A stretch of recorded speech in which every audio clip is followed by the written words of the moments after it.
mendengarkan. Saya ucapkan terima kasih buat teman yang sudah like, yang sudah komen, terima kasih. Dan yang belum, jangan lupa untuk klik lonceng dan subscribe supaya video saya selanjutnya teman-teman tidak ketinggalan. Terima kasih, langsung saja. Check it out.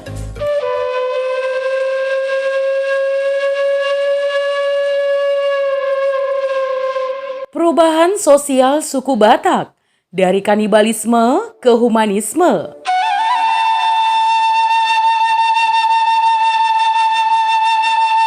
Ya teman, wilayah Tanah Batak atau Tanah Batak adalah seluruh wilayah Provinsi Sumatera Utara yang terbagi menjadi 6 sub-suku Batak, yaitu Batak Karo, Batak Simalungun, Batak Pakpak, Batak Toba, Batak Angkola, dan Batak Mandailing.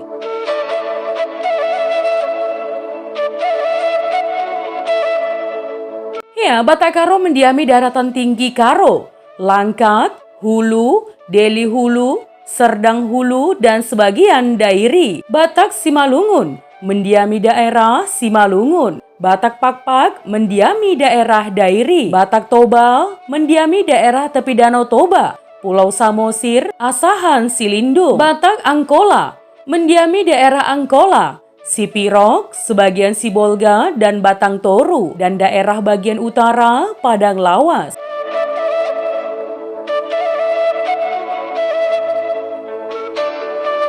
Ya, pada abad ke-19, suku Batak masih memiliki peradaban yang cenderung primitif, seperti aliran kepercayaan animisme, dinamisme, permusuhan antar kelompok, perjudian, hingga kanibalisme. Ya, mereka percaya kepada Mulajadi Nabolon yang berkuasa di atas langit. Kekuasaannya terwujud dalam Debata Natolu, yaitu Tondi, Sahala, dan Begu.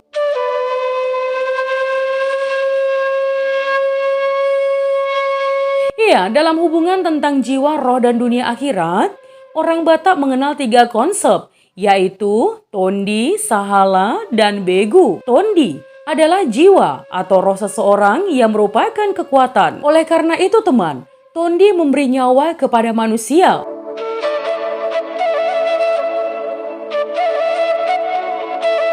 Sahala adalah jiwa atau roh kekuatan yang dimiliki seseorang.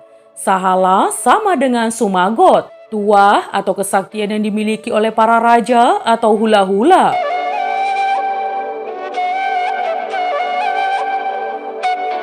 Begu adalah tondi orang meninggal yang tingkah lakunya sama dengan tingkah laku orang tersebut sebelum meninggal dan hanya muncul pada malam hari. Nah teman, kanibalisme dilakukan suku-suku Batak dalam ritual kepercayaan terhadap Mulajadi Nabolon.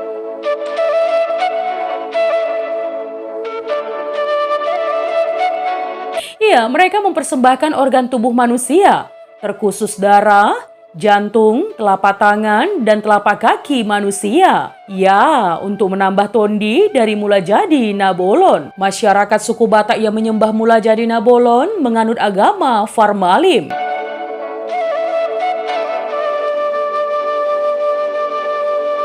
Dari kanibalisme ke humanisme.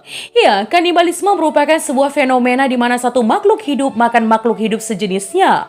Misalkan, anjing yang memakan anjing, atau manusia yang memakan manusia. Ya, fenomena ini disebut anthropophagus, atau dalam bahasa Yunani anthropos, manusia, dan phagein, makan.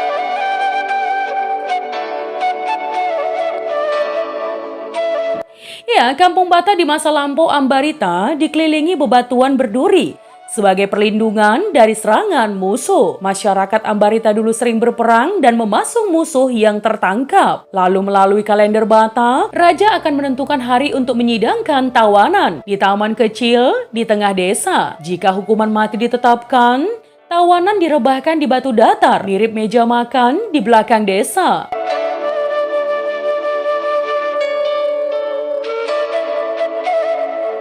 Karena biasanya tawanan dianggap memiliki ilmu hitam. Seorang pemancung berpakaian adat lengkap mula-mula menyayat lengan tangan tawanan dengan pisau kecil dan menyiramnya dengan perasan air limau. Ya, saat tawanan menjerit-jerit kesakitan, ini diartikan segala ilmunya telah hilang. Setelah itu, tawanan dibelah hidup-hidup diiringi sorak-sorai.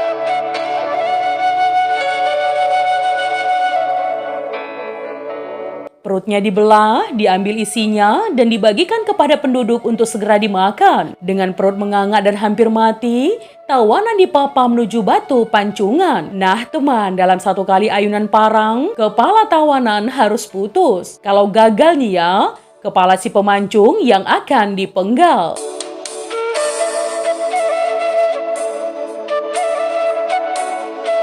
Ya, kepala tawanan dan daging dari mayatnya dicincang dan dimasak dengan daging kerbau, lalu dihidangkan di atas meja untuk dieksekusi oleh raja. Nah teman, eksekusi terakhir pada tahun 1860.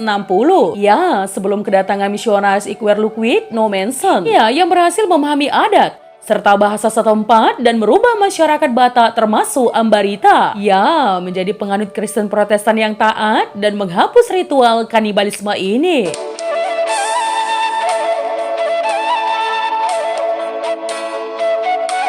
Lebih lanjut teman, pada tahun 1980, pemerintah kolonial Belanda melarang kanibalisme di wilayah mereka. Rumor kanibalisme Batak tersebut bertahan hingga awal abad ke-20 dan jarang dilakukan sejak tahun 1816 seiring dengan masuknya agama di tanah Batak seperti agama Kristen dan Islam. Maka segala tradisi kanibalisme itu pun punah dan segala catatan sejarah tentang kanibalisme di tanah Batak pun telah dimusnahkan.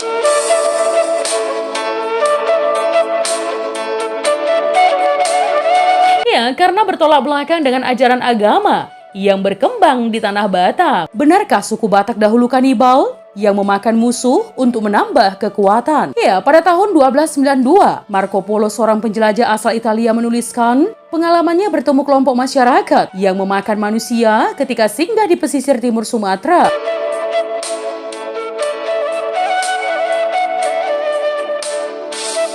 Dalam catatannya teman, masyarakat kanibal tersebut dikenal dengan nama Batas. Ya, mereka mengkonsumsi kerabat yang mengalami sakit parah dan dianggap tidak dapat lagi disembuhkan. Menurut kepercayaan mereka, kerabat yang sakit parah harus dibunuh, kemudian disantap seluruhnya.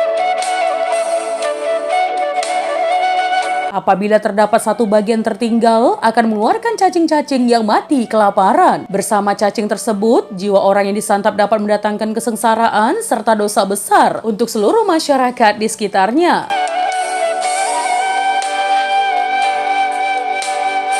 Nicola da Conti datang ke Sumatera pada tahun 1421. Untuk mengemban misi perdagangan di Asia Tenggara. Dia menuliskan kehidupan kelompok masyarakat yang disebut Bateks di bagian dalam pulau. Mereka senang berperang dan memakan musuh-musuh yang dikalahkan. Ya, tujuannya untuk menyerap tondi atau roh kehidupan musuh sehingga menjadi kuat.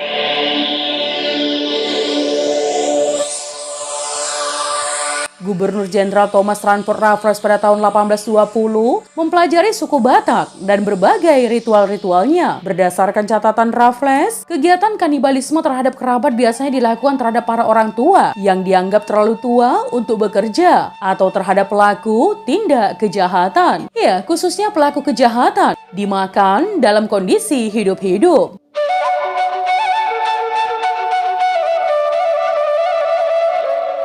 Kampung kanibal Huta Sialagan. Mengingat diaspora suku Batak sangat luas di tanah Sumatera, tak semua anggota etnis melakukan praktik kanibalisme. Berdasarkan catatan Nicola da Conti, suku Batak kanibal tinggal di desa Huta Sialagan yang berada di pedalaman Pulau Samosir di tengah Danau Toba.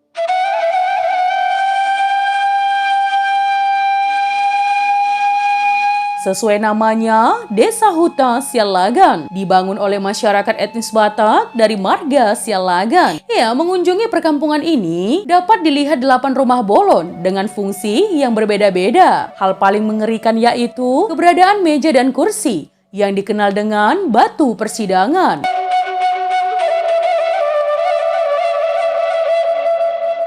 Para pelaku kejahatan akan dinyatakan bersalah dan dihukum di meja ini. Nah teman, hukuman yang paling berat adalah dipancung. Selanjutnya jantung akan dimasak, lalu dihidangkan untuk raja.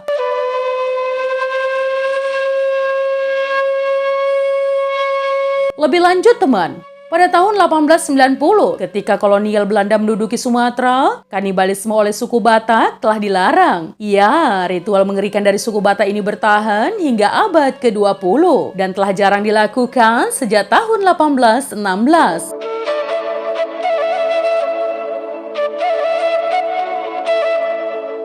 Para ahli menyebut kemungkinan besar dikarenakan pengaruh agama Kristen dari Eropa. Sekarang nih teman ya, praktik kanibalisme telah ditinggalkan suku Batak. Nah teman, itu tadi adalah perubahan sosial suku Batak dari kanibalisme ke humanisme.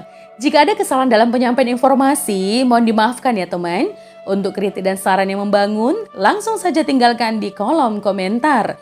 Menjadi bijak, menjadi cermat itu penting. Terima kasih teman.